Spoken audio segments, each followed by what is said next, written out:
Blizzard listened. Midnight's Transmog revamp is huge, and I told people this, guys. Blizzard dropped another patch over the break that talked about another revamp to the already revamped Transmog system. So if you don't know the story here, Blizzard dropped the new Transmog system. They had this escalating cost of gold. Basically, it was going to cost you like 800k gold to unlock every Transmog outfit slot possible, like the number of outfits you could possibly have. Plus, there was the fact that it wasn't even warbound.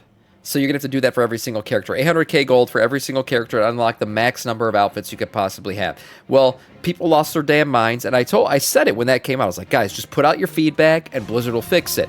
Well, Blizzard fixed that. They made it warband bound, and now they're fixing it again with a 60% reduction to the full outfit cost, and they're adding 50 slots in total. It was 20 in terms of the number of outfits you can have. So there you go. It's not going to cost as much. The new Transmog system is going to be great, and Blizzard listened to feedback once again, as they've been doing lately. Everyone laughs at me when I say Blizzard's listening to feedback. They've been doing it.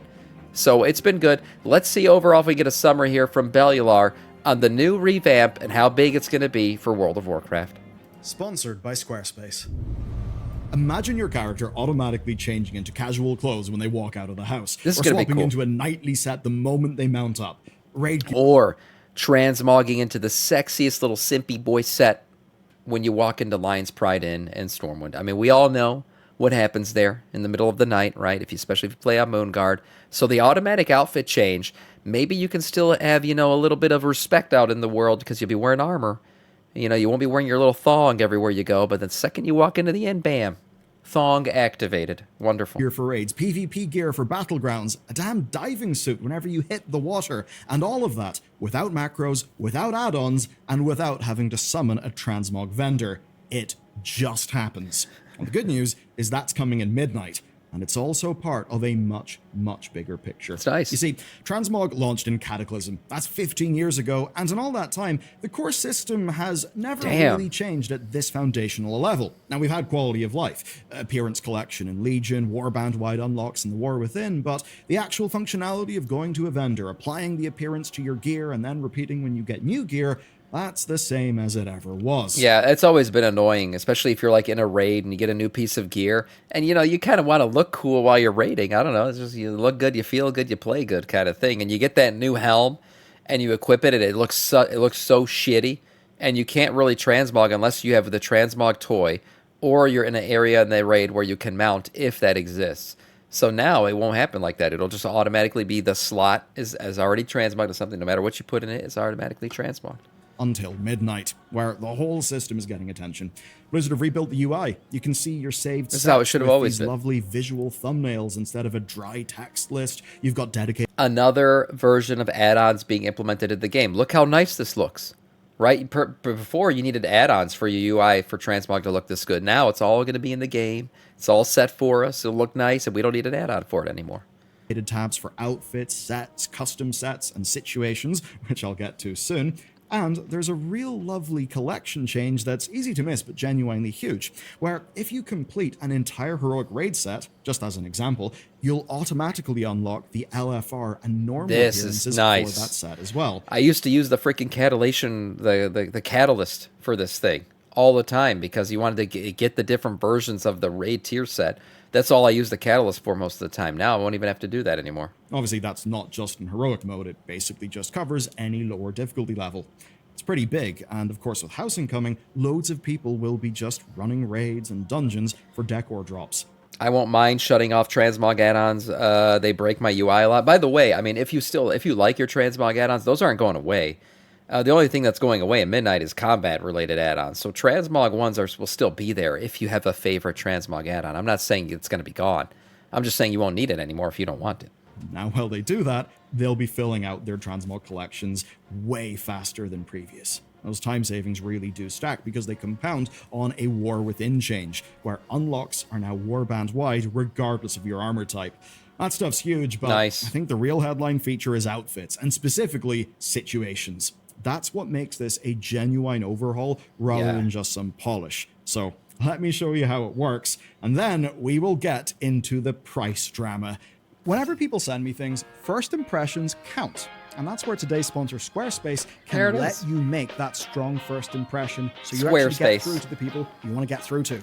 And today, they're easier, faster, and less I don't know. I think I'm blacklisted by Squarespace. They won't sponsor me. I don't know why. I'll walk you through it. So first, they should. I mean, look at me. Look how great this content is. Why would they sponsor me? And this really is amazing. It helps you select what pages you want, what fonts are best, what color palette to use. And by them, of course, doing the hard work of curating all of those and making it all just work, they keep you right. And that also extends to them adding new features. You can sell digital and physical products. There's courses, there's bookings for physical and digital, and there's even native video. Amazing. Yes, native, not just an embed. It basically just means it looks and feels way better and way more pro.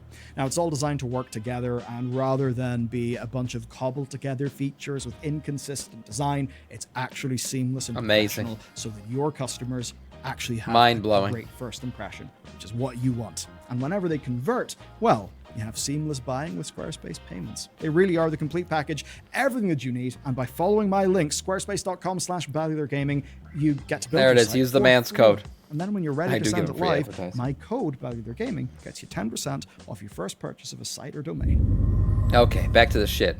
Outfits are not sets. Your existing saved sets aren't going anywhere. All of those outfits that you built over the years, all your Trial of Style winners, those will be migrated over into the new UI, where they'll be live under a new tab that is called Custom Sets. And that tab is separate from the new system, but it still is functional. So, nothing different. But outfits are actually different, and the difference actually does matter. So here's how transmogrification works for your character right now. You apply an appearance to a piece of gear. So say your helmet looks like the tier 6 helmet because you went to a vendor and you made it so. But then you get a new helmet while you're leveling. You put it on, and suddenly your character looks stupid. You're thinking of TBC clown gear. So you summon your transmog yak, or you... Okay, but he says TBC clown gear. But for some reason, I remember seeing people that looked like this in TBC, and if I knew where the gear came from, but if it was like a badass gear from like different raises shit, I would see somebody that looked like this, I'd be like, oh my god, that is the most godly badass I've ever seen in my life. Like, you saw somebody like this, and you're like, holy shit, I hope I can look like this one day, even though, like, retrospectively, he looks fucking horrible. This is a disgusting looking set. He looks like a clown, yes.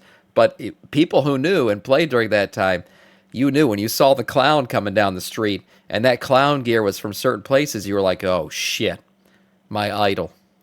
So you summon your transmog yak, or you hearth somewhere where the transmog NPC, or you just couldn't be bothered. AQ40 and Naxia, a lot of clown gear then. For hours upon hours.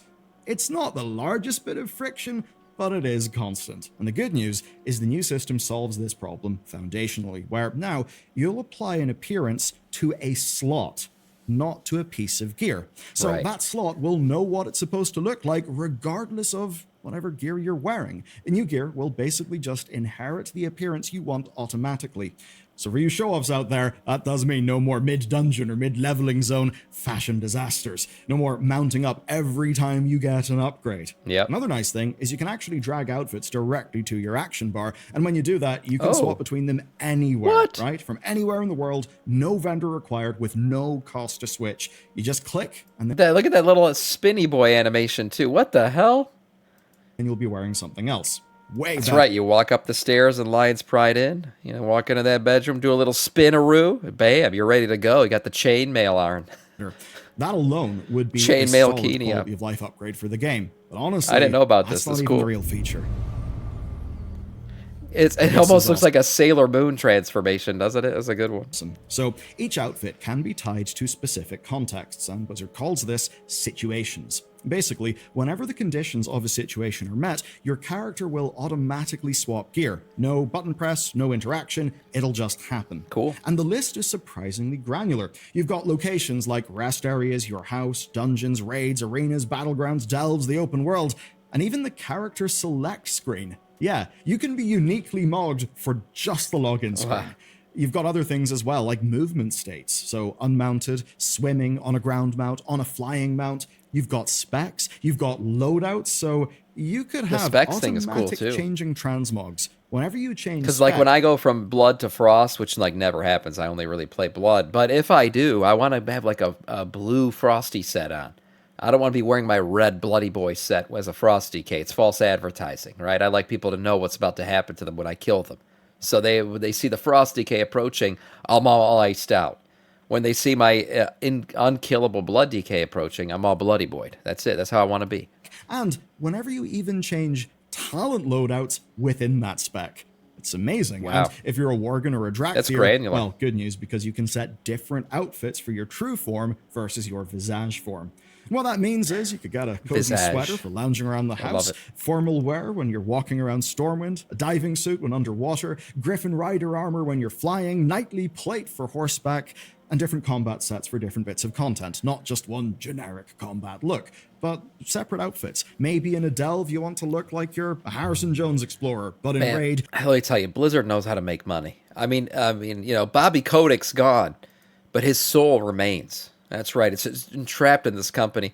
This is going to make him so much money. And it just is, like, all these different... The fact that your transmog going to automatically switch and everything, like, Blizzard knows there's just going to be people who are just going to want to get their delving set together. They're going to go do all this shit in the game to get their delving set together. Then they're going to want to get their housing set together. They're going to and it also makes the trading post even more relevant. And then it makes the WoW store even more relevant. Just all across the board, it's going to be a moneymaker for them. They're smart, man. I got to give them credit. Explorer, but in Raid, you basically want to look like you're a Warhammer 40k tank bolted onto a person. And all of that a great change, is automatic. And obviously, it's kind of perfect for player housing too, because right now, no one really makes a strolling around... Teach a man to yacht. Exactly. Exactly, Town Transmog. Why would you? To actually use the damn thing, you need a bunch of macros, maybe the yak mount, and the patience to spend gold every time you want to switch back and forth. The amount of friction kills the idea before it starts, and because that friction kills the idea, it means that whole categories of gear reward just aren't really valued by people because it's hard to practically use them. So now, a house outfit can become a real thing you'll actually use, and a real reward you'll actually, I mean, you're going to tell me there's not a kinkiness going on. Look at the big feet. Look at the big feet foot thing. We got feet fetish going on here, definitely. Bother to attain. And underneath this, there's a whole... I don't have anything against furries. Or I just have a thing where, like, why are so many sexual fetishes in WoW?